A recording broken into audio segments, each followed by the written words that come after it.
On this episode of Fit with Mitch TV, you're going to learn how to instantly tap into your own unlimited energy source.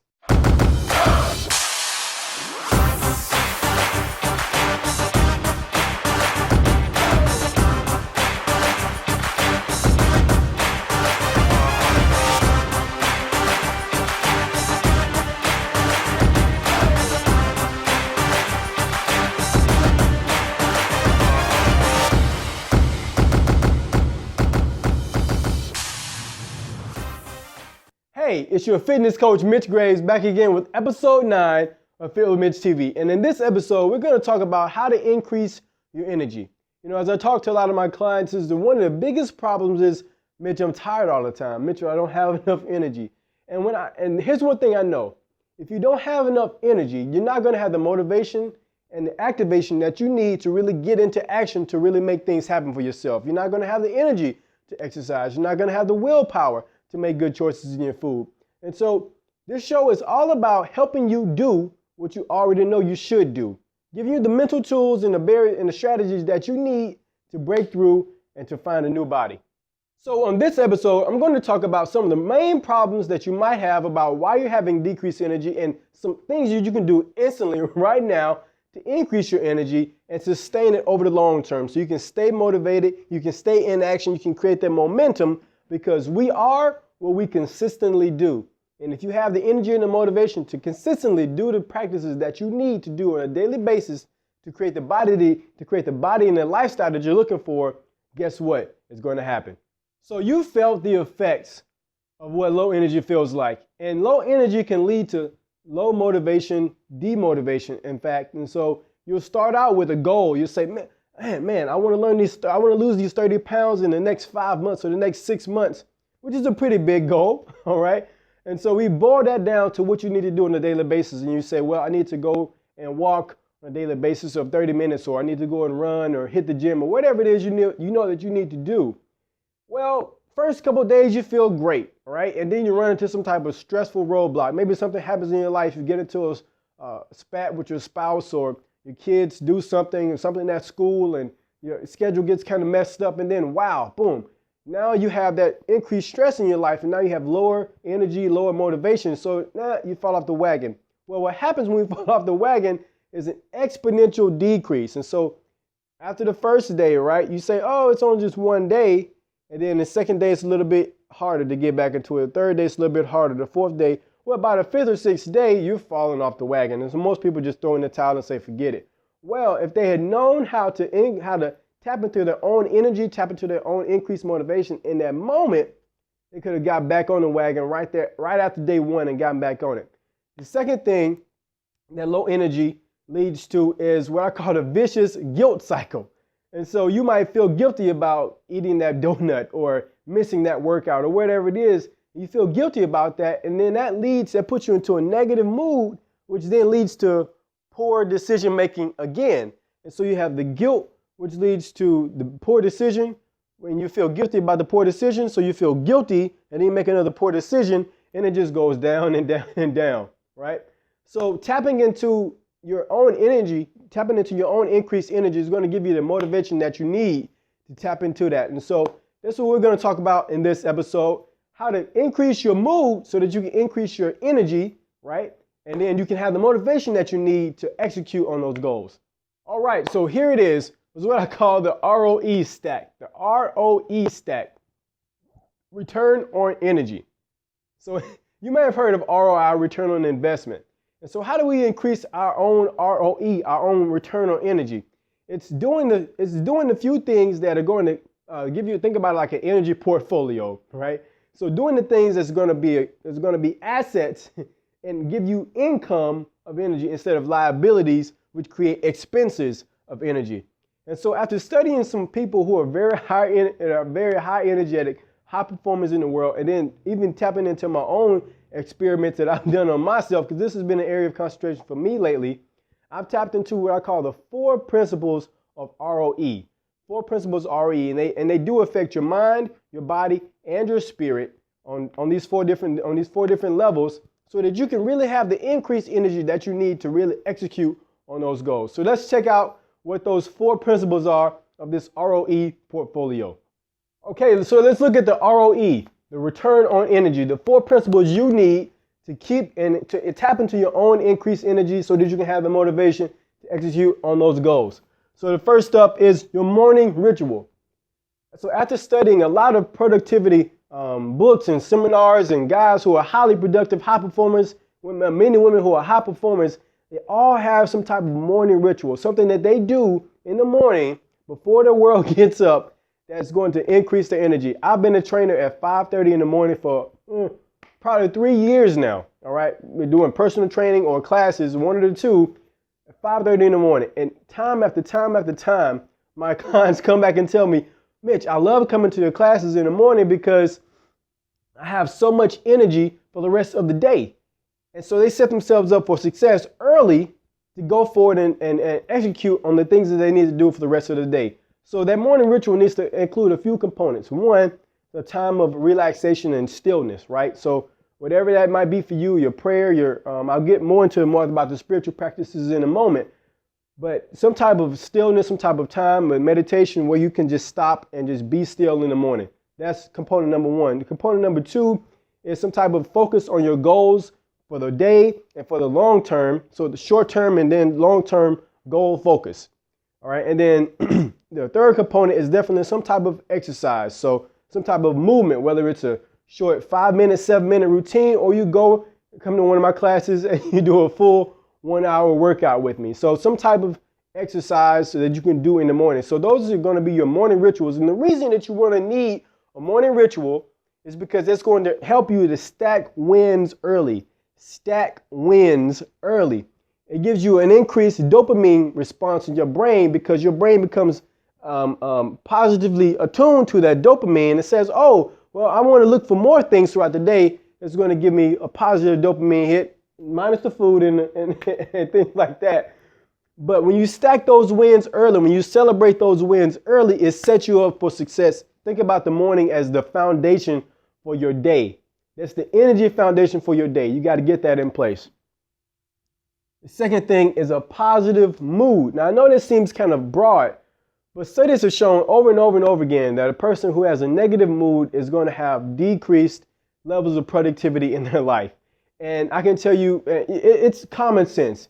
If you're in a bad mood all the time, are you going to be motivated to exercise? Are you going to be motivated to make good choices in your food?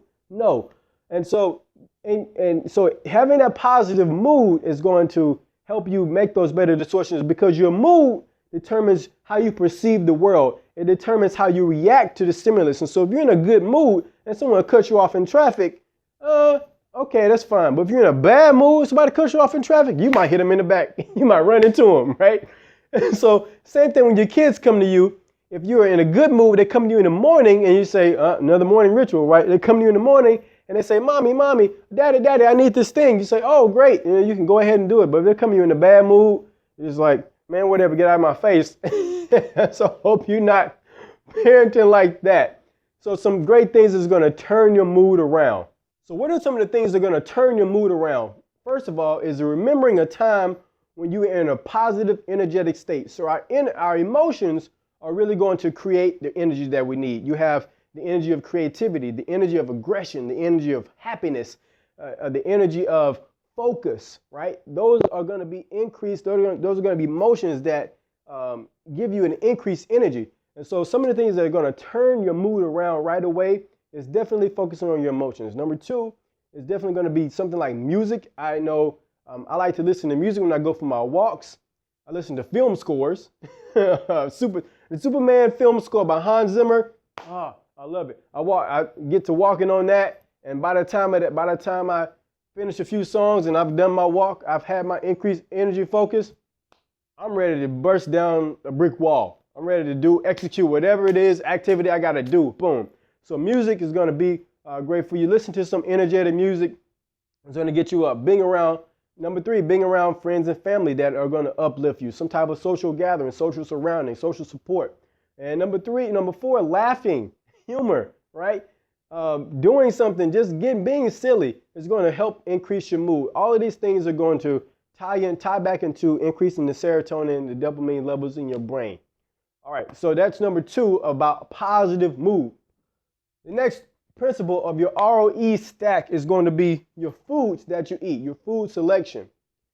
So eating negative foods like fructose and sugar are going to have a negative effect on your mood because they negatively affect what's called a BDNF, brain-derived neurotrophic factor, which is a growth hormone that helps stimulate the growth hormones and stimulate the stem cells in your brain to grow neurons.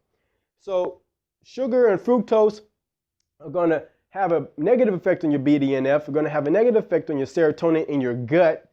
It's going to have a negative effect on your insulin levels and your leptin levels in your body. And so the reason we took a look at foods about increasing your energy levels is that the foods are going to increase your mood. It's going to increase your gut flora. And so your gut health is vitally important to your mood because why? 70 to 80% of your serotonin is found in your gut, not in your brain. And when you have that increase in serotonin in your body, increase of serotonin production, it gives you a better mood overall, ties back to the positive mood, ties back to an increased level of energy. So what are some of the foods that you're going to need to increase your mood, increase the serotonin in your gut? First of all, dark chocolate. Dark chocolate has what's called anandamine, all right, anandamine, which helps block the feelings of pain and depression in your body.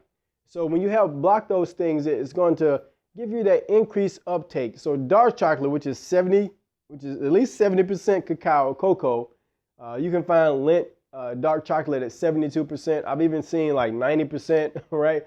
It's going to be a little bit bitter. You're going to want to eat like a couple ounces of that, not too much of it. But eating the dark chocolate is going to help you out with your foods and your mood as well. Second thing is high quality real protein. So organic eggs, grass-fed meats, stuff like a handful of almonds, some nuts and stuff like that are also going to give you the basic nutrients that you need to increase your mood as well. Number 3 is going to be dark berries, stuff like blueberries, blackberries, even raspberries are going to have anthocyanin, which is an antioxidant that helps you produce more dopamine in your brain, which increases your memory, your focus, and your feeling of goodness as well. And then finally, number 4 is going to be animal-based omega-3s. All right, so animal-based omega-3s is going to be DHA and EPA as opposed to plant-based omega-3s, which is AHA, which you might find in like flaxseed oil. But so you're going to find those omega-3s from animals, DHA, EPA, are going to be in salmon, which is going to be krill oil, and other fish oil supplements as well. And one study actually showed that participants that took the animal-based omega-3s had a 20% decrease in anxiety, and that was on medical students. So you know how anxious and how stressful those guys lives are. So those are going to be your full foods: dark chocolate, dark berries, animal-based protein, high-quality animal-based protein, and animal-based omega-3s. I put them in that order for you to remember. All right, your 4th ROE stack is going to be your spiritual practice. So whatever your spiritual practices are, that might be yoga. All right, yoga is a spiritual practice, especially if you get into some of the deeper, more concentrated types of yoga, which help you tap into your oneness, your source being sourced up with the one. Or if you're like me and you're on the Christian side, you want to do that might be your practice in prayer. You're reading your Bible, going to church, things like that. Studies have shown over and over and over again that people who have some type of spiritual practice, who've tapped into that side of themselves, because we are spiritual beings having a human experience. If you listen to Wayne Dwyer, I love that. We're spiritual beings having a human experience. If we tap into that spiritual side of ourselves, then not only is it going to have an increased positive effect on our moods, but it's going to give us a sense of purpose. It's going to give us a sense of meaning. And what's the biggest question we always ask ourselves? What's the meaning of all this? What's the purpose of all of this? Well, do you think that a person who has a clear sense of purpose and meaning is going to have more energy, more motivation? Of course they are. In the studies about blue zones, I watched this TED Talk on blue zones. They looked at some different pockets around the world where people lived to be over 100 years old. And I'm talking about people who were active at 100. I mean, building fences, outside and performing surgery on people at like 102. These weren't just people sitting around just in a veggie state. These were people that were active at 100 plus years old. These are communities of people who regularly lived to be over 100 years old. So what is one of the common threads that they all had is some type of spiritual practice. They would all have some type of sense of purpose and meaning for their lives. And so tapping into that, tying that back into your morning ritual, like I said before, is going to give you the increased mood, increased energy that you need. It's a little bit on the softer side. It's not so hard and tangible like the foods. But whatever that spiritual practice is for you, spending 5, 10, 15 minutes a day engaged in that. And then on the weekends, if you're going to church or doing something like that, it's going to give you that sense of spiritual practice. So those are going to be your 4 ROE stacks, the 4 principles of the ROE portfolio, I should say, return on energy portfolio. And when you consistently do these things, all right, you're going to have an increased level of energy, an increased level of motivation to consistently execute on your goals. All right, so here's your next step. Your next step is to pick one of these 4, and execute. Write it down, make it plain. Say, look, I'm going to get my morning ritual done before the kids get up, before my life gets all kind of crazy or whatever it is. I'm going to get my morning ritual. Your thing might be, say, look, I'm going to take one of those 4 foods that Mitchell talked about and start implementing these in my diet. And I'm going to look for other foods to increase my mood, because there's a lot of foods I didn't name off. Or you might say, look, I'm going to focus on changing my mood. I'm going to focus on whenever I'm in a down mood, I'm going to listen to some music or watch something funny on YouTube or something like that to start to change my mood around to give me the motivation that I need. Or your 4th one might be is something about your spiritual practice. So I'm going to spend 5 minutes in the morning or 5 minutes in the afternoon or evening or take during my lunch break or whatever it is to pray, to read, to maybe do some yoga stances or whatever you got to do. It's going to tap into your own spiritual practices. So pick one of these 4 and then write an action plan for yourself and then execute on that. All right, so next up is going to be our word of the day. We're out. Here we are. Word of the day. The word of the day is responsibility. Your responsibility to your own life, taking responsibility for your own actions, for your own energy, for your own mood. And not saying, well, this happened to me, so therefore I must feel this way. No. This happened to me. I have a chance to change what it means to me. And so that I'm responsible. You got to be responsible for your own energy, your own mood, your own motivation, and not look at the world as happening to you, but you are happening to the world. So take responsibility for your mood, take responsibility for your actions, take responsibility for your own energy and motivation, and you will set yourself way above the people who don't take responsibility for their own life. That's going to be the first step that you need to move into the direction of change in your life so you can change your mind and you can change your body. All right, guys, that's it for episode 9 of Fit with Mitch TV. You can subscribe to the channel below. Leave me a comment. Let me know which are the 4 ROE things which are the 4 RE portfolio stacks that you're going to do. Is it going to be increase your positive mood? You're going to change your foods? You're going to work on your morning ritual? Or are you going to work on your spiritual practices? Let me know below. That's my question for you for the day. So subscribe to the channel if you haven't. So I look forward to seeing you next week when we talk about life balance. How do we balance the many responsibilities and the many hats, the being the parent, the being the career professional, the working out, the eating, the social life, how do we balance all of this stuff so that it's maximum to our own life and we can go forward and be more than what we are right now. So that's going to be next week. We're going to talk about some strategies on how to do that and some mental strategies about how to approach that in episode 10. All right, guys, that's it. Remember to live, to learn, to grow, and to glorify. Later.